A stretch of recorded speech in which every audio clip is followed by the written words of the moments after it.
Hmm, Baiklah, teman-teman. Sekarang kelas pertama kita awali kelas pertama kita dengan uh, modul 1 dulu. Iya. Teman-teman udah pada baca-baca tentang ini modul 1? Seharusnya sih sudah ya, karena teman-teman sudah mengerjakan tugas untuk modul 1 dan modul 2. Oke. Nah, sebelumnya saya kepengen tanya dulu nih. Teman-teman pasti gimana-gimana pun sudah pernah berurusan atau mengikuti yang namanya organisasi, bukan? Nah, kalau misalnya teman-teman sudah pernah berurusan dalam organisasi atau ikut serta dalam organisasi itu, saya kepengen dari teman-teman, silakan diketik aja pengertian dari organisasi. Menurut teman-teman, organisasi itu apa? Silakan diketik. Saya kasih waktu 3 menit buat ngetiknya.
Oke, teman-teman, saya yakin teman-teman sudah punya sudah punya konsep mengenai apa itu organisasi. Nah, dari sini kita, kalau misalnya teman-teman di percakapan itu di chatnya ada seperti Mbak Nani, siapa ini? Nani Riati, eh, organisasi merupakan kumpulan dari 2 orang atau lebih yang mempunyai tujuan, visi, dan misi yang sama. Oke. Kemudian Mbak Yeni, organisasi adalah sekumpulan orang atau kelompok yang punya tujuan yang sama. Oke, jawabannya pada sama semua. Dari beberapa anggota saling interaksi, bekerja sama satu dengan misi kelompok tersebut. Oke. Ariati yang mempunyai visi tujuan yang sama. Oke, teman-teman pada umumnya sudah punya konsep maaf, mengenai organisasi itu apa. Oke, kita lihat ya. Kalau misalnya dari buku, kalau misalnya teman-teman lihat itu di halaman pertama, di situ tuh ada beberapa kan definisi-definisi organisasi. Ada dari Barnard, ada dari Davis, kemudian dari situ diambil lagi kesimpulan. Nah, ini ke pengertian definisi menurut buku ini, yaitu suatu kesatuan sosial dari sekelompok individu atau orang yang saling berinteraksi menurut suatu pola terstruktur dengan cara tertentu sehingga setiap anggota organisasi mempunyai tugas dan fungsinya masing-masing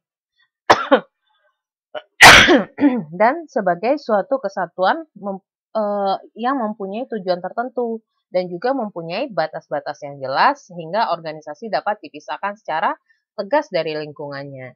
Nah, ini pengertian organisasi. Nah, kalau misalnya teman-teman lihat dari pengertiannya, di sini ada beberapa poin-poin penting. Yang pertama, organisasi itu nggak mungkin untuk 1 orang, harus lebih dari 1 orang, berdua atau lebih gitu kan. Harus ada kelompok individu, nggak mungkin satu individu yang itu adalah organisasi. Kemudian ada interaksi. Di sini saya bilang buatkan berinteraksi antara anggota organisasinya. Kemudian juga dalam organisasi itu ada tugas dan fungsinya. Nah, terus ada tujuannya. Terus dalam organisasi tersebut jelas batas-batasnya sampai mana. Oh, kerjaan saya sampai sini. Oh, organisasi ini tujuannya sampai sini. Untuk ini sampai sini dari sini. Jadi jelas batas-batasnya. Dan dia mempunyai definisi tersendiri mengenai organisasi itu. Jadi maksudnya sehingga organisasi dapat dipisah secara tegas dari lingkungannya. Jadi organisasi itu dia apa ya, bisa dibilang dia berdiri sendiri, dia terlihat gitu. Dia beda. Misalnya organisasi apa ya, contohnya sepak bola sama organisasi bulu tangkis, beda kan? Karena mereka sudah mendefinisikan dirinya sendiri sebagai organisasi sepak bola, yang satu lagi organisasi bulu tangkis. Nah, seperti itu. Lanjut. Ya, ini beberapa definisi-definisi organisasi. Ada yang saya bilang kan tadi yang dari Barnard, ada yang dari Davis. Nah, itu bisa teman-teman baca lagi di buku halaman 1. Nah, untuk teori-teori dalam organisasi ini sendiri ada beberapa pendekatan untuk ya Mbak Isti, silakan. Untuk apa namanya, pendekatan-pendekatan mengenai teori organisasi. Di situ tuh ada pendekatan klasik, ada pendekatan neoklasik, dan pendekatan modern.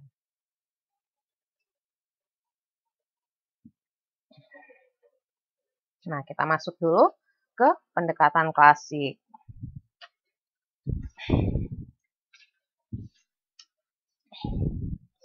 Nah, kalau pendekatan klasik ini, salah satu aktor di pendekatan klasik ini adalah Frederick Winslow Taylor. Nah, si Taylor ini, dia tuh nyumbangin pemikiran mengenai pengaturan cara kerja atau cara kerja baku untuk organisasi. Nah, berdasarkan pemikiran tersebut, ada dua hal yang disumbangkannya itu. Yang pertama itu setiap pekerjaan dianalisis secara ilmiah. Kemudian yang kedua, adanya insentif atau imbalan secara finansial. Nah, ini pendekatan klasik mengenai organisasi. Kemudian kita lihat lagi, tadi kan saya pendekatan klasik. Nah, di sini membahas mengenai keuntungan metode kerja baku, yaitu menetapkan waktu baku penyelesaian tugas. Nah, misalnya kita bentuk organisasi, misalnya dalam ini aja, misalnya toko rumah makan deh gitu kan. Rumah makan itu ada pekerja yang untuk nyuci piring kan ya. Nah, untuk nyuci piring itu misalnya dibutuhkan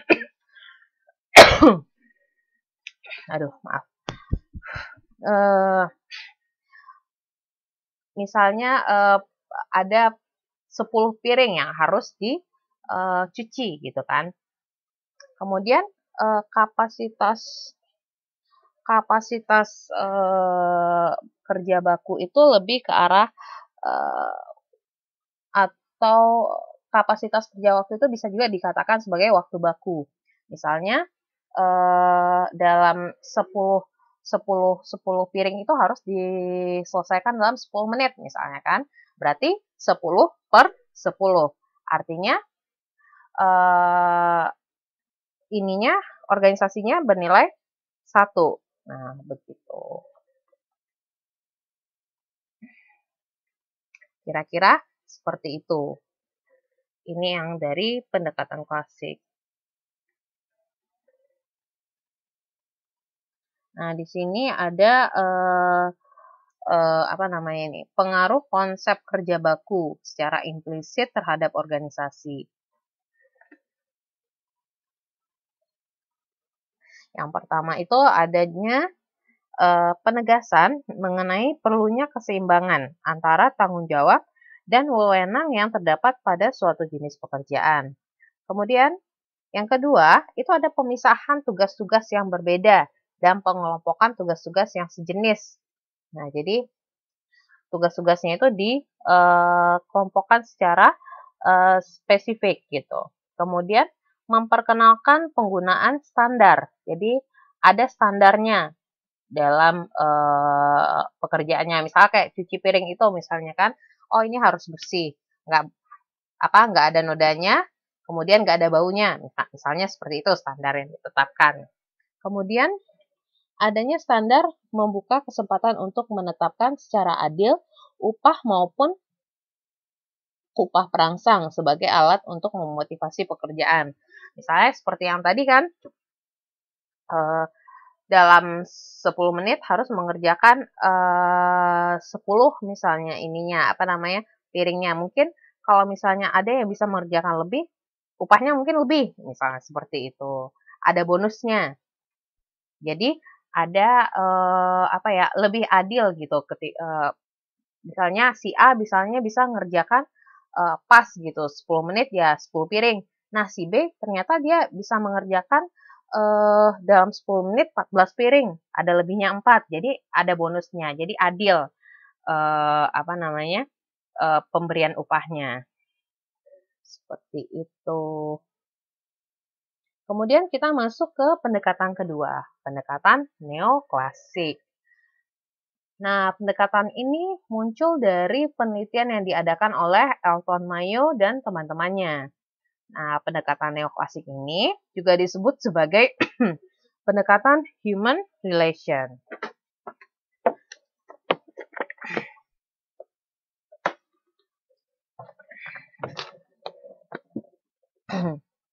Kemudian kita masuk ke prinsip-prinsip ke pendekatan human relation ini atau neoklasik ini ya.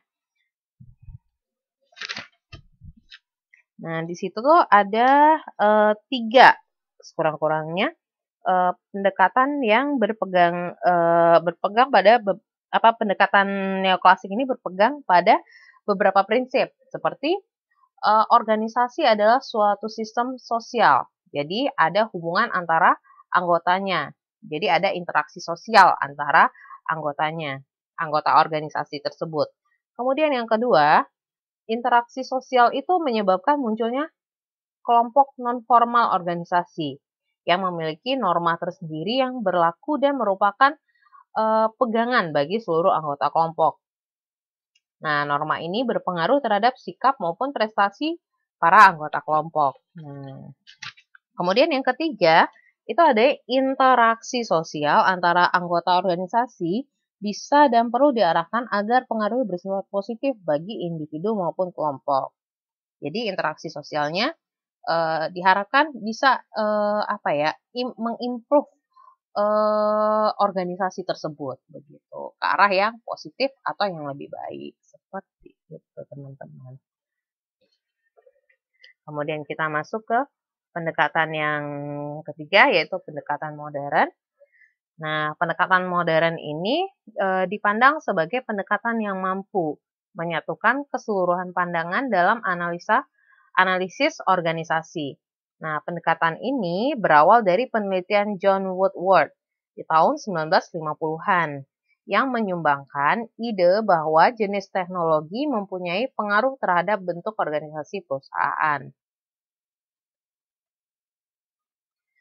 Nah, seperti itu. Itu yang pendekatan modern.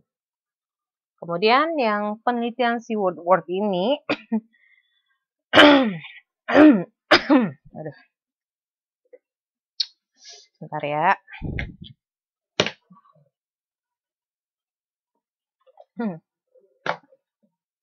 Penelitian Woodward ini kemudian diikuti juga gitu diikuti juga sama penelitian-peneliti lain yang menyatakan bahwa teknologi itu faktor lain gitu yang mempengaruhi karakteristik organisasi. Contohnya seperti lingkungan organisasi. Kemudian dalam pendekatan modern ini, bentuk dan cara pengelolaan organisasi disesuaikan dengan lingkungannya. Jadi atau tergantung pada lingkungannya. Jadi kalau pendekatan modern ini bisa dikatakan pendekatan ketergantungan atau kontingensi. Jadi itu nama lainnya.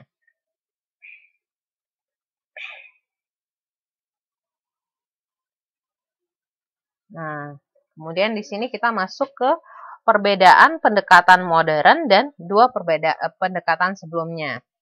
Jadi kalau pendekatan modern itu memandang organisasi sebagai suatu sistem terbuka. Kemudian keterbukaan dan ketergantungan organisasi terhadap lingkungan menyebabkan bentuk organisasi perlu disesuaikan dengan lingkungan. Jadi beda sama organisasi yang pendekatan organisasi yang klasik dan neoklasik. Dia nggak dua pendekatan sebelumnya ini dia nggak istilahnya ya, interaksi organisasi dengan lingkungannya itu nggak ada seperti itu. Jadi ya organisasi itu ya mereka ya berinteraksi ya dalam organisasi itu saja, seperti itu.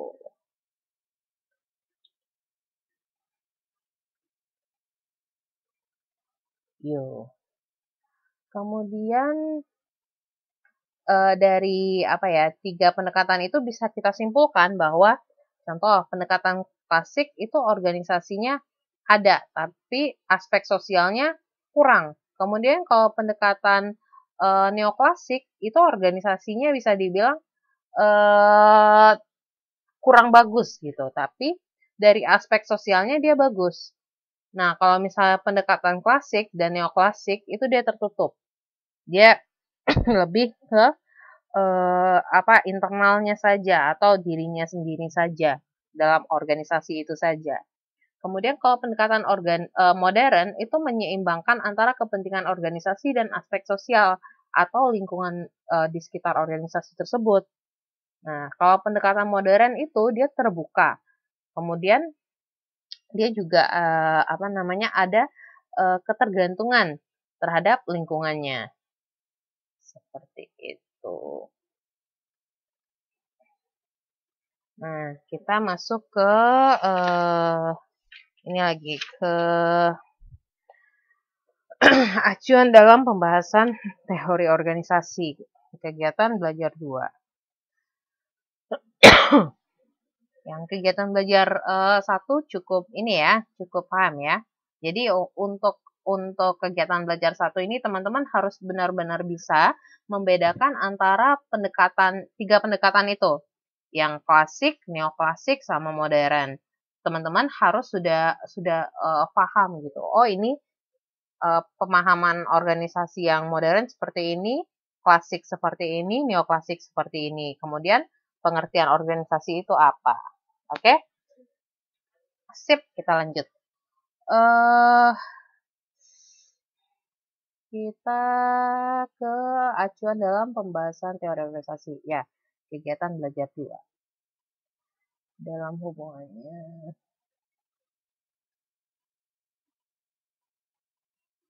Nah, kalau misalnya dilihat di pembahasan mengenai teori organisasi itu tuh ada yang namanya proses output, kemudian input, kemudian yang dari output itu diproses dulu informasinya, kemudian dikeluarkan menjadi output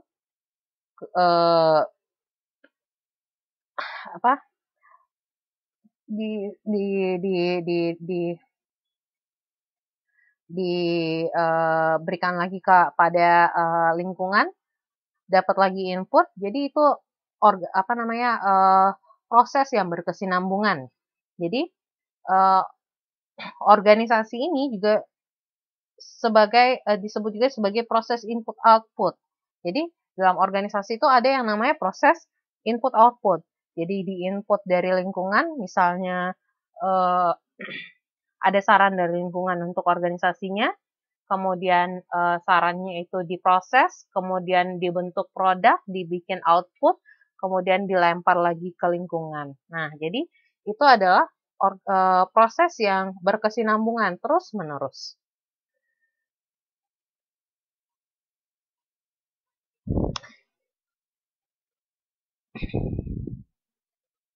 Itu sepertinya terbalik mbaknya. Input dulu seharusnya, baru ke output. Jadi ada input dari lingkungan, kemudian diproses, kemudian ada outputnya, dilempar lagi ke lingkungan, seperti itu.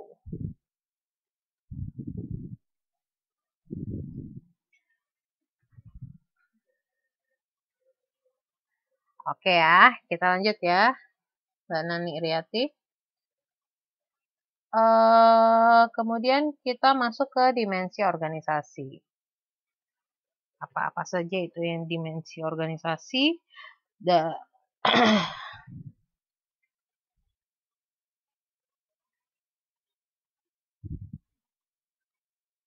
Nah, dimensi organisasi ini itu terdiri dari berapa jenis ya ini? 2 jenis kok, saya nggak salah. Itu dimensi struktural dan satu lagi dimensi kontekstual. Itu nanti setelahnya nanti kita bahas.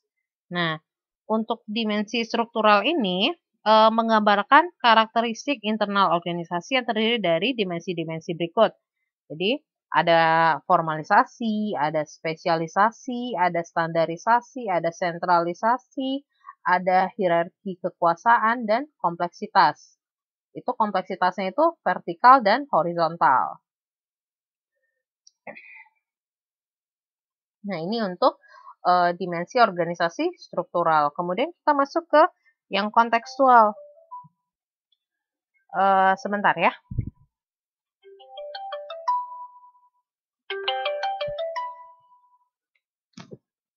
Assalamualaikum Pak. Pak?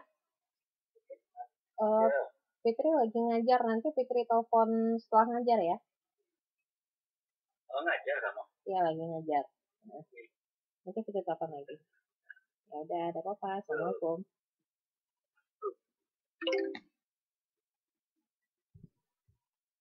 Oke, sorry. Kita ke dimensi konseptual lagi ya. Oh, mana dia?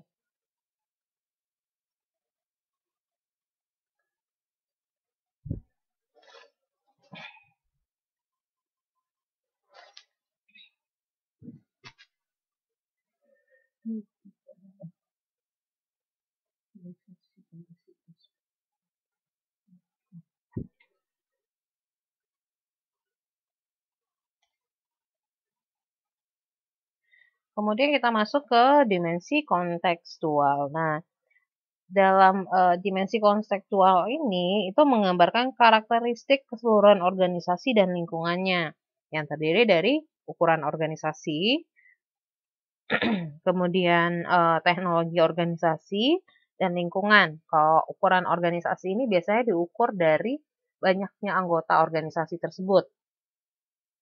Kemudian kalau untuk teknologi organisasi ini, misalnya teknologi organisasi ini rendah, sedang, atau high-tech, tinggi gitu.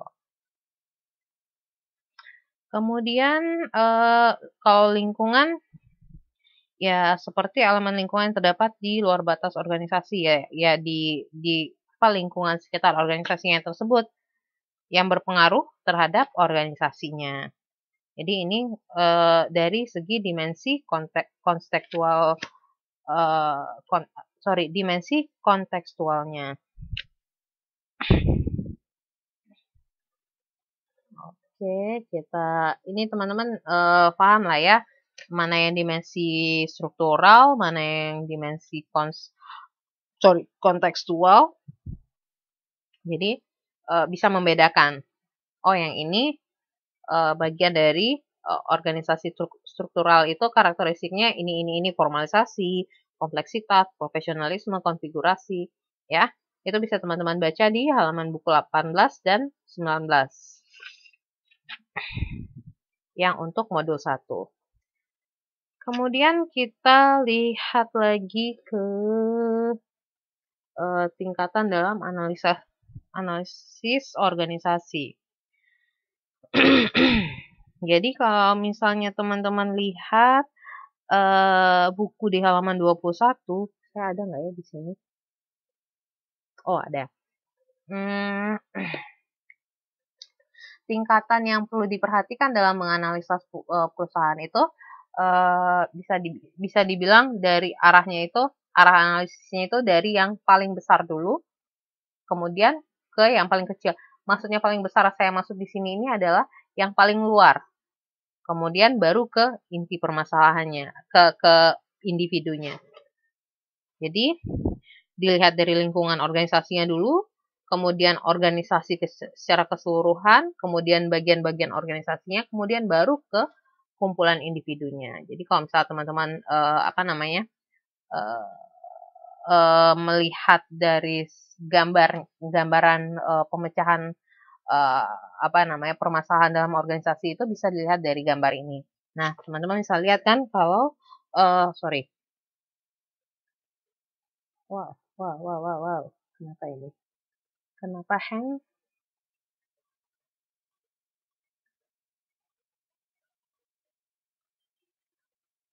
Nah, teman-teman bisa lihat di sini kalau misalnya arah analisisnya itu dari luar ke dalam. Oh, ternyata misalnya di sini misalnya permasalahannya ada di bagian bagian organisasinya misalnya kan.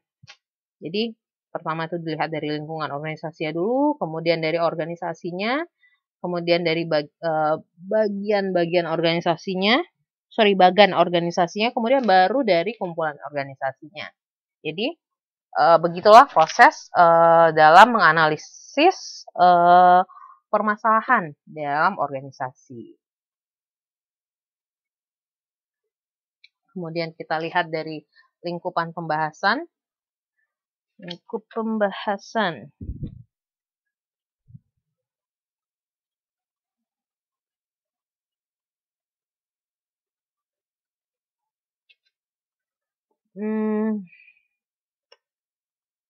Jadi dari organisasi ini itu bisa dibilang pembahasannya ini pembahasan organisasi ini adalah pembahasan secara makro atau secara hal yang besarnya gitu.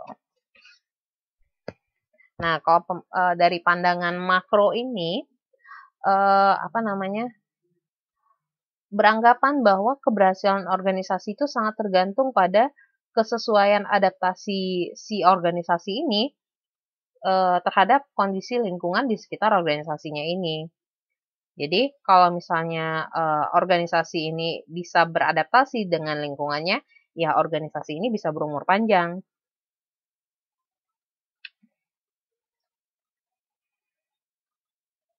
Nah, nanti dalam perkuliahan kita mengenai organisasi ini, nanti kita akan membahas secara berturut-turut mengenai yang pertama itu kita bahas dulu mengenai lingkungan.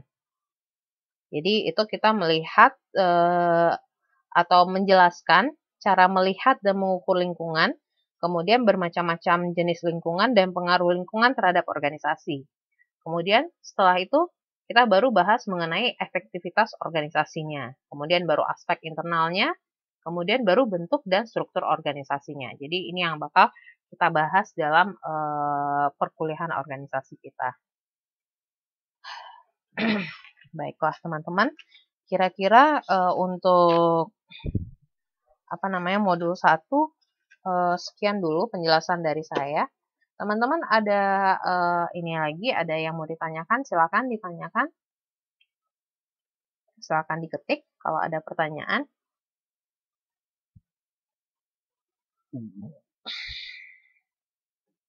Adakah penjelasan saya misalnya yang kurang jelas? Silakan.